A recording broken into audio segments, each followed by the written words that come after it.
Hey guys, and welcome to the Working Money Channel. I gotta say, I kind of agree with Panos here. This crash reminds me a lot of the beer flu crash back from March of 2020.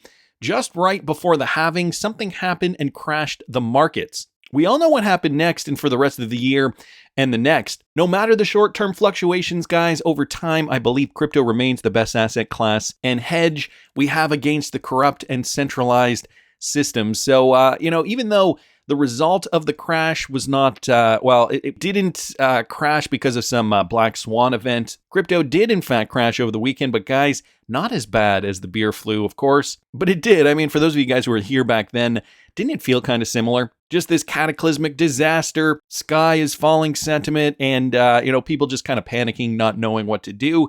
Luckily for us, guys, we have seen a nice retrace this morning, Monday morning, April the 15th. We did see Bitcoin come back down into this zone here. So 61,400, 61,300. We did see this rebound off support that we have seen in the past. So the support that has formed in the past, we did rebound right off that.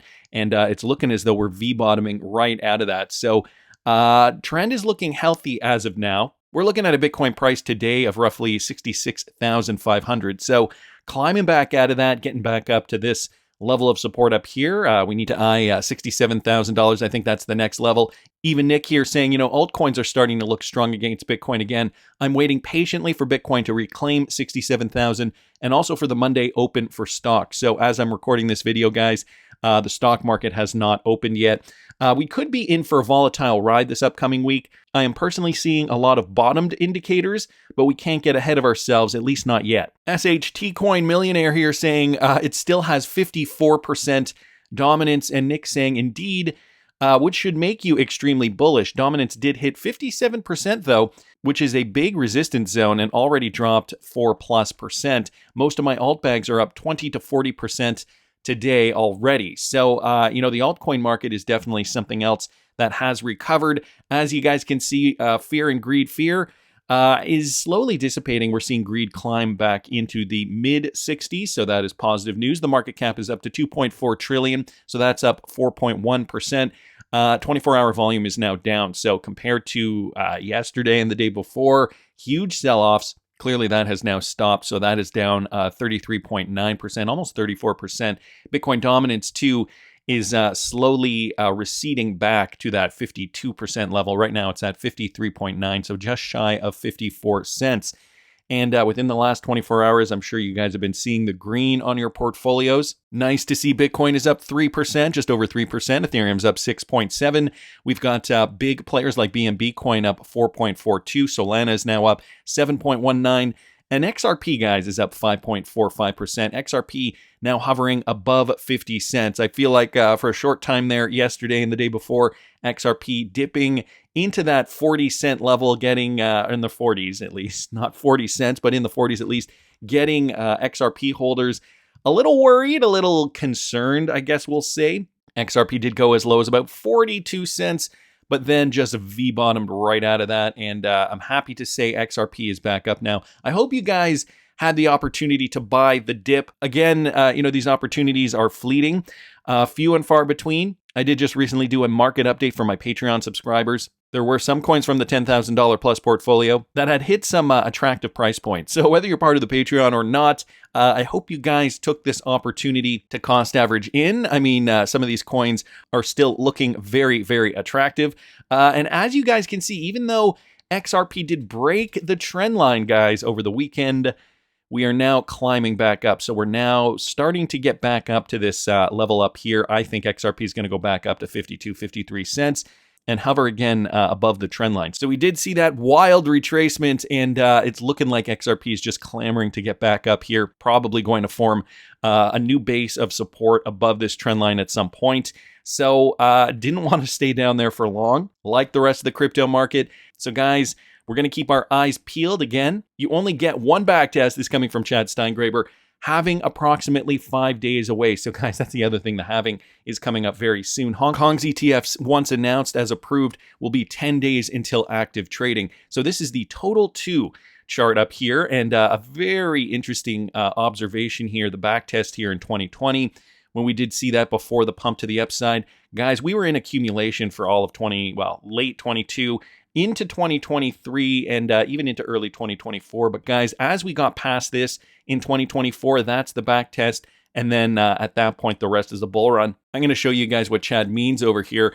The total 2 market cap, let's bring that up here. So we have that back tested level right in here. Boom.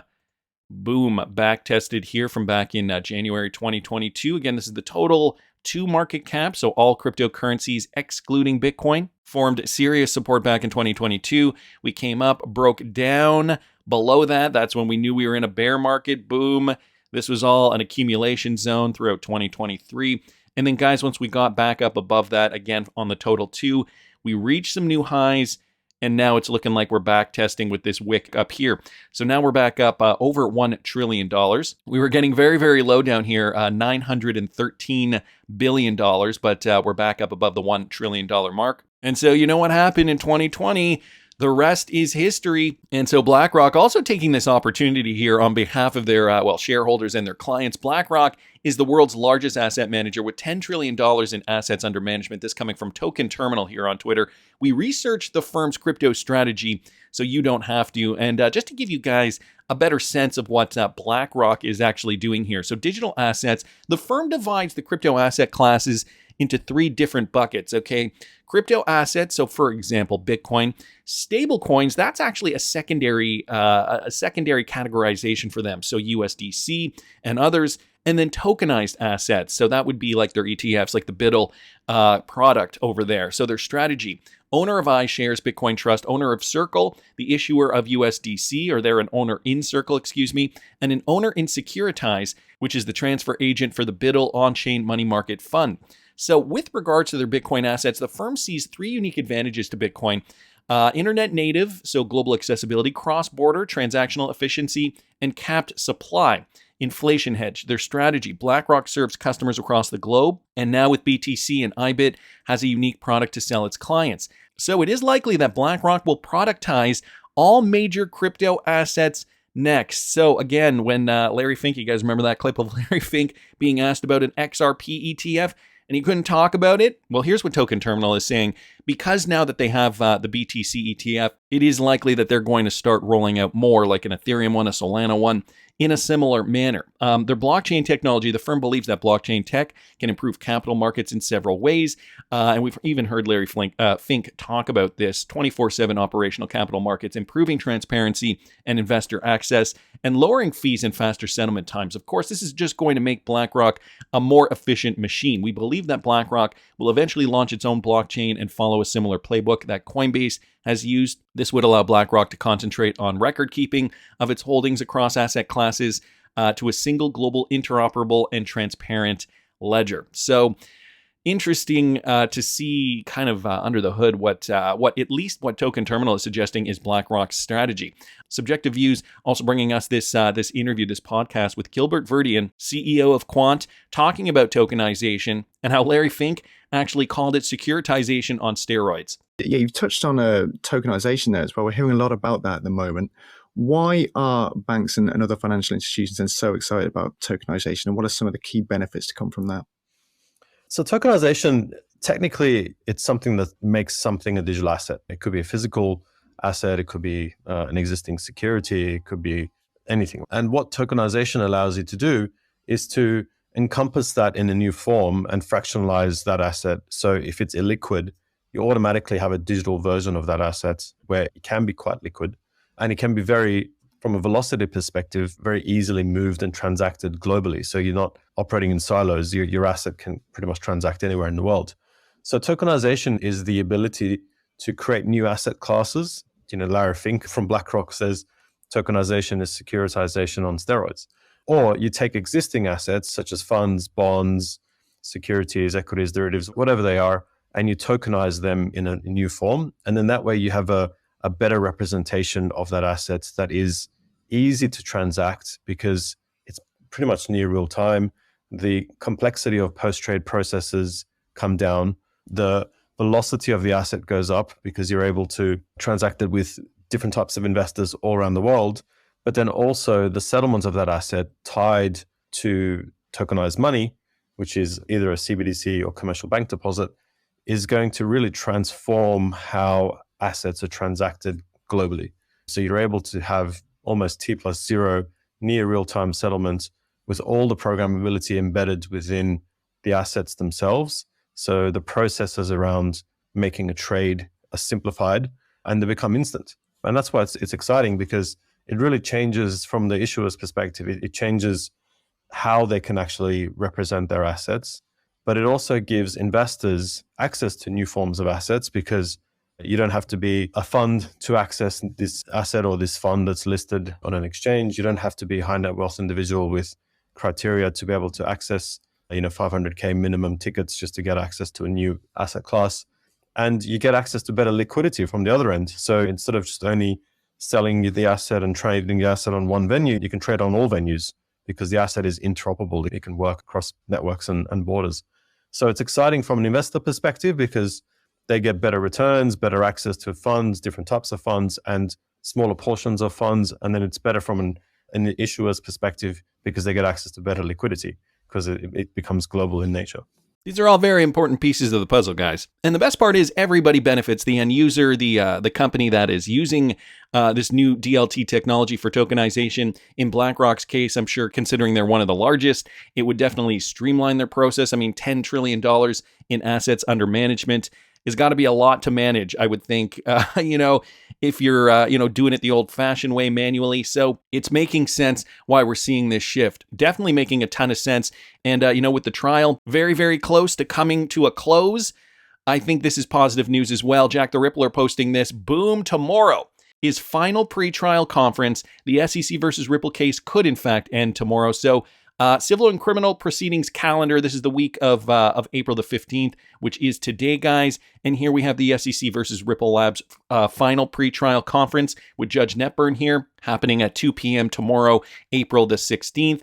And for those of you guys who do not know, he also brought up this definition at the pretrial conference, also called a settlement conference. All parties meet with the court prior to trial for the purpose of effecting an amicable settlement if a settlement is not achieved, to narrow the legal issues for trial and set a date for trial to begin. So it's looking as though, guys, we're getting very, very close to the end. That is also some positive news. I wanted to thank Jack the Rippler, of course, Subjective Views, Token Terminal, Chad Steingraber over here, Nick, Crypto Crusader, Rect Capital, and Panos, of course, for all of their wonderful content this morning. Guys, I also saw this Calexo lending resale has successfully attracted Stellar and XRP, anticipating market disruption. So cryptocurrency obviously is a driving force of blockchain tech with real-world applications in financial and technological domains. Financial needs are real, and traditional lending platforms give borrowers a hard time due to their involvement with brokers and intermediaries. Well, guys, Calexo, they're standing out as a state-of-the-art procedure for facilitating users with crypto loans on the go. Currently in its pre-sale stage, though, Calexo has attracted numerous key players in the crypto world. They also include Stellar XLM and Ripple XRP investors. They have started investing funds in peer-to-peer lending. So another new technology here that sounds new to me. I don't know if I've heard of Calexo before. I do believe, too, that they're integrated with one Ripple partner down here, though. The Siam Commercial Bank also is connected to this. So XRP investors inclined towards Calexo. Earlier, when the crypto solution gained traction, centralized bodies like banks and financial institutions opposed them. They showed the ability to replace banks, though innovations go sideways with conventional methods. So this is just talking a little bit about Ripple. Ripple's forward-thinking approach, obviously, towards advancing crypto and its related services is commendable. As this article states here, just like Ripple, though, Calexo is another decentralized platform in its early stages of pre-sale. It is on its mission to take crypto-based lending and borrowing to the next level. So, they've got to be regulated. I don't know, in this day and age, if you're creating a crypto platform for lending, anything that has to do with the financial world, there's going to be a rigorous process involved, especially if you want to launch in the US. So interesting new project here. Interesting to see how they do moving forward. Wanted to bring this up, guys, from Michael Branch. He's brought me a couple of new VeChain articles. One of those cryptocurrencies in my legacy portfolio, also part of the $10,000 plus portfolio, was a big mover in the last bull run. And again, a double-edged sword crypto because it moves on spec and it's got the real-world utility. So in this case, VeChain recently filed the V3TR trademark registration. Flash has been tipped by experts as a strategic move to capture the the $20 trillion payments market. So VeChain is moving into payments now, on top of opening avenues for groundbreaking partnerships with multinational banks. This new trademark could potentially lead VeChain to become ISO 20022 compliant. So it looks as though everybody wants to dabble in everything. Nobody wants to be left out. According to the information available to us, the trademark encompasses financial services, including electronic currency transfers, tokenized issuance and redemption, and digital currency provision for online communities. It is also worth noting that the global payments industry has been projected to reach $20 trillion by 2026. We know Ripple and Stellar are obviously in the game already, and VeChain aims to capture the lion's share of this growth. The global payments industry, according to the Boston Consulting Group, would have its overall revenue growth reaching $2.2 trillion by 2027, and that's almost, that's only 3 years away now. So, it'd be interesting to see how VeChain and other competition will stack up to the likes of Ripple and Stellar. I mean, Ripple's already got mega partnerships in the space, but that's not to say that, these companies are not going to need to be interoperable, considering this is global trade. We're talking about global finance. So interoperability is going to be quintessential for, a lot of this to even just to take place. So anyway, great news regardless. Wanted to thank Michael Branch for posting that. I also happen to see this, guys, from Indus Inbank, okay? Another Ripple partner, International Holdings Limited. They are now looking to partner with Invesco and acquire a 60% stake in Invesco in India. Indus International, they've just announced today that they have entered into a definitive agreement to form a joint venture with IIHL to acquire 60% in Invesco Asset Management India Limited. IAMI is the Indian arm of the Invesco, the leading independent global investment management firm with over $1.6 trillion in assets under management. IIHL is a promoter entity of Indus Bank, the fifth largest private sector bank in India, and is regulated by the Reserve Bank of India, which also recognizes RippleNet technology. Invesco will retain a 40% stake in the newly formed JV, and both IIHL and Invesco will have sponsor status. IAMI is the fifth largest sovereign asset manager and the 17th largest domestic asset manager in India, with a combined onshore and offshore advisory and assets under management of 853.93 billion INR. I don't know what that translates to US dollars as of March 31st, 2024. So these are recent numbers here. Both parties bring their respective strengths to the table, of course, with Invesco's portfolio of global products and processes and IIHL facilitating a strong distribution network of 11,000 plus pan-Indian touch points and 45 million as a customer base. So this is a huge amount of volume I could see running through this partnership. Again, Indus Inbank, a Ripple partner, confirmed Ripple partner, now partnering up with Invesco to acquire a 60% stake in Invesco India. So expanding the net and creating more of an opportunity for people in Southeast Asia to run on RippleNet technology. Not that India has been doing its fair share. It is already very Ripple enabled, but I'm guessing we'll see more integration through this partnership as the months move on. So some great news there. Now, guys, ISO 20022, let's do it. He brought this to my attention. More glitches. It's looking like the Volta card is experiencing some XRP related glitches. The only assets, he says, that I have on this wallet is my XRP net and my XRP trust line reserves. So for all intents and purposes, he's only funded this account with the XRP to open up the trust line. So I think that's 10 XRP, something like that. And look at what he's noticing here, okay, guys? So at first it says 1167 USD on the portfolio, and I can just play this for you guys. He's changing all the different currencies. Now it says 1167 GBP, and then I play it again, and 1167 JPY. So it sounds as though all these currencies are equating to roughly the same. GPB, that is Great British Pound.